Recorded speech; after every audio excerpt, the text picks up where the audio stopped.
The year was 2011 at E3 when Nintendo revealed their next console after coming off the success of the Wii selling 101.63 million units. This was for sure going to be a success, especially since it's a direct sequel to the Wii console that single-handedly redefined gaming and motion controls. Well, this is what most probably thought with this reveal of the Wii U. Though the console itself only sold 3.45 million units in the first year, and there was a massive concern with the fans and Nintendo. Welcome to this video in which I'll talk why the Wii U was a failure. So let's first talk about the announcement trailer itself.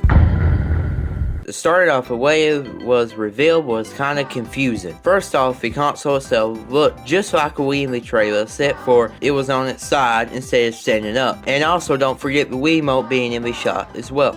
Putting all that aside for a minute, one of the worst mistakes I think Nintendo could have done was put switch from the TV to the new controller. Nintendo should have made a statement about switch from the TV to the Wii U gamepad or something, because putting it like a new controller makes the Wii U sound like a new Wii accessory / controller. And with that in mind, that is a huge reason why the console failed. But Nintendo won't make mistakes again, right? Oh come on, seriously, draw on the new controller. Still looks like a Wii controller and not a whole new system. And I guess the touchscreen is supposed to make up for the lack of anything, but it's not like the Wii. But this just makes it look like a Wii DS or something. Also, why does Nintendo show off Wii Sports in the trailer? It's a Wii game. I mean, at this point, Nintendo was just trying to make people think it was a Wii controller, am I right? And the motion controls really didn't help things at all for the Wii U, looking like a Wii controller. Not to bore you with the rest of the trailer, it just shows off a new controller,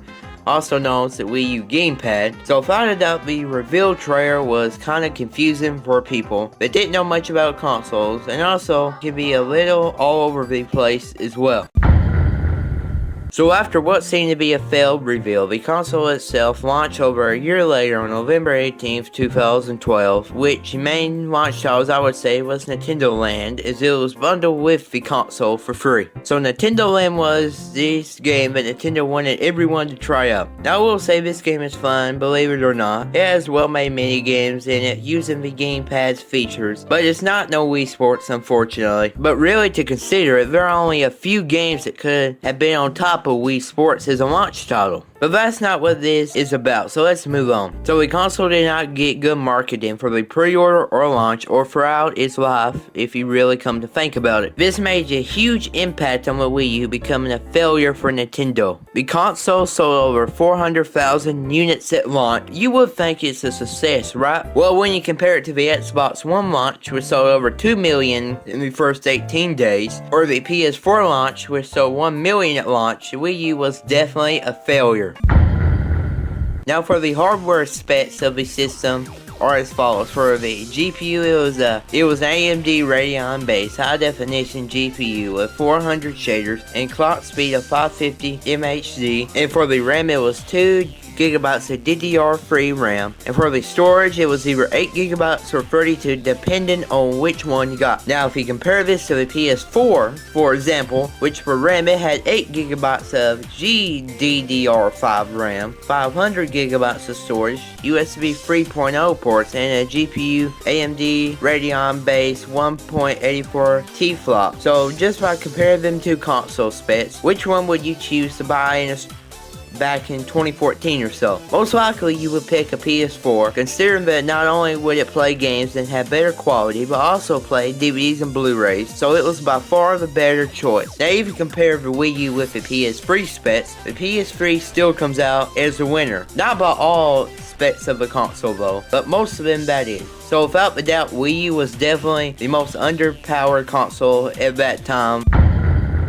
So next up, let's discuss the marketing Nintendo done for the Wii U, and oh, it was terrible. To start off the promoting, it was awful for reasons such as the gamepad was just about all that was shown most of the time, which most likely made people think it was just an add-on for the Wii itself. Number 2 being it was not promoted the way past consoles by Nintendo had been promoted. Now what I mean by that is the Wii U's marketing was a whole new strategy for Nintendo. As you see with older marketing, it was more action-packed, about showing off cool parts of the games, they also add not boring, unlike whatever Wii U's marketing was. Let's go back and compare the PlayStation and Nintendo once again, this time with the marketing. So we already covered the basics of the Wii U's marketing, let's go deeper into that. And then PlayStations. For Wii U, there's really nothing that made it stand out to people to make them really want to choose a Wii U over the PS4 or even an Xbox One, and don't roll out PC for that matter. So here's what Nintendo's marketing looks like now compared to this PlayStation's right here. Now what looks better? Now most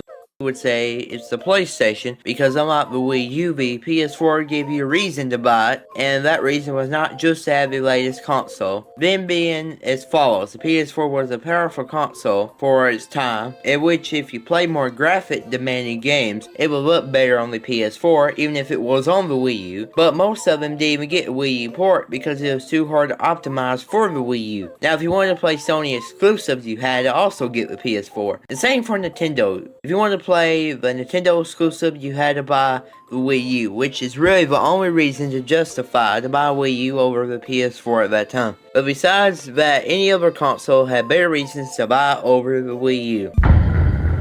Okay, so for all the videos so far, I've talked about the downsides of the Wii U, so let's go over some upsides before I conclude on why it was a failure. One of the biggest upsides for the Wii U was Mario Kart 8. It was a masterpiece of the game, from the anti-gravity to the tracks, everything was perfect. Also, there's Wii Fit U, a very underrated game for the console that was fun to play. And finally, don't forget the eShop. The thing had almost everything you could want on there of Nintendo games, from the NES to Super Nintendo to N64, DS, Wii, and of course the Wii U games. It was by far one of the best eShops Nintendo has made.